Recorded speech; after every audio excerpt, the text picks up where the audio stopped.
नमस्कार. आपले जगच्या चॅनलवर मी वसंत आपटे. मित्रहो, आपल्या देशामध्ये हे विरोधी पक्षनेते किंवा संसदीय कामकाज बघणारी सगळी नेते मंडळी ही मोदींच्या विरोधात काय हल्ली बरळायला लागलेत आणि भकायला लागलेत. विरोध म्हणजे द्वेषाकडे सरकलेला विरोध, आणि तो मोदी द्वेष हा आता देशाच्या द्वेष करण्यामध्ये सरकायला लागला. तशीच एक परिस्थिती आंतरराष्ट्रीय स्तरावरती ते डोनाल्ड ट्रम्पने आणलेली आहे. तो माणूस काय बोलतो, आज बोललेलं उद्या नाही, उद्या बोललेलं परवा नाही, आपलंच अंगाशी येते तेही त्यांना समजत नाही. हे काय असं का चाललंय मला काही कळत नाही. म्हणजे एवढ्या मोठ्या संपन्न देशाचा एवढा मोठा राष्ट्रपती की जो पृथ्वीवर सगळ्या पालाण घालू शकेल, पृथ्वीतल्या सगळ्या देशांना वाकवू शकेल, अशी एकेकाळची अमेरिकेची ताकद आणि आपली ही समजूत होती की अमेरिका म्हणजे काय, अमेरिका म्हणजे ते सगळं वेगळंच. आज अशी का परिस्थिती आली एका माणसामुळं की जे अमेरिका आता येड्यात काढायची वेळ आली. तर काय राष्ट्राध्यक्ष बोलतात त्यांचं त्यांनाही कळत नाही. आज आता त्यांचाच एक सिनेटर, तो कोण ग्रॅहम म्हणून आहे, तो तर असं बडबडला आहे की आमचं मुकाट्यानं तुम्ही हे सगळ्यांचे करार आम्हाला हवे तसे करा, नाहीतर आम्ही रशिया, चीन, भारत सगळ्यांना एका झटक्यात असं चिरडून टाकू. आता चिरडून टाकायला काय ते काय मुंग्या आहेत का काय? रशिया असेल, चीन असेल आणि आता भारतसुद्धा त्या रांगेत आहे. अमेरिकेनं चिरडून टाकावे असे काय हे देश आहेत काय? पण तो बोलला एवढं खरं. आता कसा चिरडून टाकणार तो? काय अशी पैशाची ताकद? म्हणजे केवळ मस्ती आहे हे समजू शकते बोलण्यात नुसत्या तरी, पण बोलणं तरी कसं ना. एखाद्या सिनेटरला म्हणजे तिकडल्या खासदाराला म्हणूया किंवा राष्ट्राध्यक्षाला शोभेल असं काहीतरी बोलणं असावं. आता घटकेत तो काय म्हणतोय की आम्ही ह्या सगळ्यांना चिरडून टाकू, आमच्याशी ते टॅरिफ करार केला नाहीत तर. पाकिस्तानबरोबर सीज फायर करा आणि केलं असं त्यानं म्हटलं की ते केलं नाही तर आम्ही त्या ट्रेड डीलमध्ये तुमचं नुकसान करू, आणि तुम्ही जर ते केलं, सीज फायर केलं किंवा पाकिस्तानशी जमवून घेतलं तर आम्ही तुम्हाला धोधो सगळं सवलती वगैरे वगैरे देऊ आणि तुमचा फायदा करून देऊ आर्थिकदृष्ट्यानं व्यापारामध्ये. आता हे तो म्हणत होता आणि आता म्हणतोय काय की आम्ही तुम्हाला चिरडून टाकू. यातलं खरं कुठलं? म्हणजे त्यानं आम्हाला इतक्या सवलती देऊ केल्या, तुम्ही जर ते पाकिस्तानशी जमवून घ्या म्हणजे आम्ही तुम्हाला काय फायदे करून देऊ असं एकीकडं म्हणतोय, आणि आता म्हणतोय काय की आम्ही तुम्हाला चिरडून टाकू. मग म्हणजे तुझ्या सांगण्याप्रमाणे आम्ही सीज फायर केलं नाही हे सिद्ध केलंस ना. तुझ्या सांगण्याप्रमाणे जर सिद्ध केलं, तुझ्या सांगण्याप्रमाणे जर आम्ही सीज फायर केलं असेल तर तू आम्हाला सवलती द्यायला पाहिजेस, आमच्या बाजूनं तू करार केले पाहिजेस. तू तर म्हणतोयस की आमचं तुम्ही ऐकत नाही आहे म्हणून आम्ही तुम्हाला चिरडून टाकू. म्हणजे आम्ही तुझं ऐकलं नाही आहे हेही तू मान्य केलंस. यातलं खरं कुठलं? म्हणजे तुझं न ऐकण्यामुळं तू आता आम्हाला चिरडायला निघालास ना.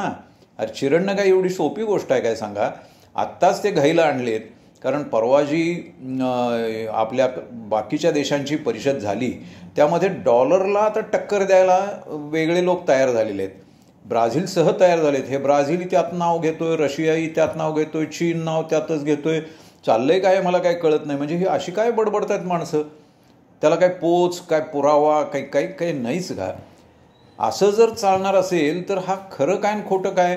जगाच्या पाठीवर इतकी वेड्यासारखी काहीतरी ते वेडा मोहम्मद, पीर मोहम्मद वगैरे वगैरे आपण नावं घेतो, तशा टाईपची अमेरिका वागत असेल असं काही वाटत नव्हतं आपल्याला. म्हणजे किती ताकद जरी असली तरी माणूस येडपट असला तर कसं बोलू शकतो हे आपल्याला खरं म्हणजे आपल्याला त्यात काही आश्चर्य वाटण्यासारखं नाही आहे. कारण आपल्या देशामध्ये ते उदाहरण आहे एक फार मोठं की एवढं सगळं असून ते काय बडबडतात त्यांचं त्यांनाही माहीत नाही. म्हणजे इकडं म्हणायचं की आम्हाला बोलूच देत नाही, घटनेवरती हल्ला, घटना मोडून काढायला निघालेत, घटनेला धोका आहे, सगळं बडबडायचं, आणि बोला म्हणून सांगितलं की बाहेर निघून जायचं, सभात्याग करायचं आणि पायऱ्यावर बसून घोषणाबाजी करायची आणि आम्हाला बोलू देत नाहीत म्हणायचं. हे जसं चालतं तसंच तिकडं ते चाललेलं आहे. याच्यातून आपल्याला काहीतरी मार्ग काढला पाहिजे, आणि तो बरोबर आपल्या पंतप्रधानांनी काढला आहे. आज उद्याच ते ब्रिटनमध्ये जे जात आहेत या 2 दिवसात, ते 2 दिवस गेल्यानंतर तिथलं जे डील होईल ते फार मोठं असणार आहे. आज युरोपियन युनियन नावाचे जे काही युरोपमधले देश आहेत ते तसे छोटे आहेत, पण ताकद त्यांची एकेकाळी मोठी होती. आज सगळेच तसे घाईल आलेले आहेत. एखादा फ्रान्स किंवा एखादा जर्मनी सोडला तर लंडनमध्ये वगैरे तर काय फारसा दम नाही आहे आता, कारण ते आधीच घाईला आलेले आहेत. पण तरीसुद्धा त्यांचा व्यापार इंग्लंडशी आत्तापर्यंत भारताचा भरपूर होता, तो आता दुपटीवर तिपटीवर जाईल येत्या 4-5 वर्षात. अशा तऱ्हेनं उद्याचे करारमदार होणार आहेत. हे जर होत गेले तर युरोपियन युनियनला सुद्धा, म्हणजे संपूर्ण युरोपातल्या देशांना सुद्धा भारत एकटा टक्कर देऊ शकेल अशी परिस्थिती निर्माण केलेली आहे. चीनचं तर आशियामध्ये केवढं प्रस्थ माजलेलं आहे, एवढी ताकद त्यानं निर्माण केली. आता अंतस्थ त्यांचं काहीतरी आहे, तर शी जिनपिंग तो काय आहे का नाही, काय झालं आहे, त्याच्या विरोध आहे का. हे विरोध वगैरे हे चालतच असतं ना, यात काय मोठं नवीन आहे. प्रत्येक राष्ट्रपती किंवा जो कोणी राज्यकर्ता असतो त्याला अंतस्थ विरोध थोडा होतच असतो. पण याचा अर्थ असा नव्हे की चीन अगदी घाईला आला, चीन म्हणजे काय आता उद्याला संपलाच, अमेरिकेने एवढी तंबी भरली आहे म्हणजे चीन लगेच लोटांगण घालेल अमेरिकेपुढं, असं काही होत नसतं. अमेरिकेतल्या ह्या बोलण्याची एक पद्धत ही आता पडून गेलेली आहे की जशी आपल्या लोकसभेत आपण बघतो आहोत. अमेरिका आमच्यापेक्षा फार वरचे, खूप शहाणे, खूप संपन्न, खूप श्रीमंत, सुसंस्कृत वगैरे वगैरे जे मानत होतो तसलं काही दिसत नाही आहे. तिकडं जे चाललं आहे तेच आमच्याकडं आणि आमच्याकडं आहे तेच तिकडं आहे, ह्याच्या पलीकडे काही त्याला अर्थ नाही. त्यातून भारतानं घेण्यासारखी एकच गोष्ट चांगली आहे, ती म्हणजे आपल्याला आपल्या पद्धतीनं करार करता येतात. अमेरिका जे मागं लागली आत्ता हे करारमदार व्हायला पाहिजेत म्हणून, आत्ता जुलैमध्ये भारताचं एक शिष्टमंडळ करारमदार करण्यासाठी म्हणून गेलेलं होतं, ते काहीही न करता परत आलेलं आहे. कारण त्यांनी अमेरिकेच्या अटी मान्यच केल्या नाहीत. आमच्या अटीवर होत असला तर करार करायचा असं त्यांनी जाहीर केलं. कारण अमेरिकेला मुख्यतः आपल्याला भारतातल्या शेती व्यवसायाला धोका पोचेल असं काहीतरी इकडे पाठवायचं आहे. म्हणजे ते GM बियाणं जे म्हणतो आपण ते, किंवा कीटकनाशकं, औषधं, रसायनं, की ज्या योगे आमचा सगळा शेती व्यवसायच कोलमडून पडायला लागला आणि जमिनी बाद व्हायला लागल्या, असलं सगळं प्रॉडक्ट ते आम्ही घेऊन काय करायचं, आम्ही आमच्या पद्धतीनं करू असं जेव्हा हे म्हणतात, तेव्हा हे जुलैमधलं सगळं शिष्टमंडळ भारताचं परत आलेलं आहे. कोणताही करारमदार झाला नाही. तो पुन्हा आता अमेरिका दिल्लीला येणार आहे शिष्टमंडळ घेऊन, की आता इथं करारमदार करूया म्हणून पुन्हा इकडे हेलपाटा घेणार आहेत. थोडक्यात म्हणजे अमेरिका आमच्या नागदुऱ्या काढतंय, आम्हाला काय म्हणूया विनवण्या करतंय की हा करार व्हायला पाहिजे. आपल्या पद्धतीनं झाला तर आम्हाला पाहिजेच आहे ना, व्यापार नको असं कोण म्हणेल, पण तुम्ही म्हणेल तसं होणार नाही. आमचंही काही एक बाजू आहे आणि आम्ही आता काही अगदीच तुम्ही म्हणाल ते सगळं मान्य असं होणार नाही. एवढं जरी आपण त्यातनं लक्षात घेतलं तरी पुरेसं आहे.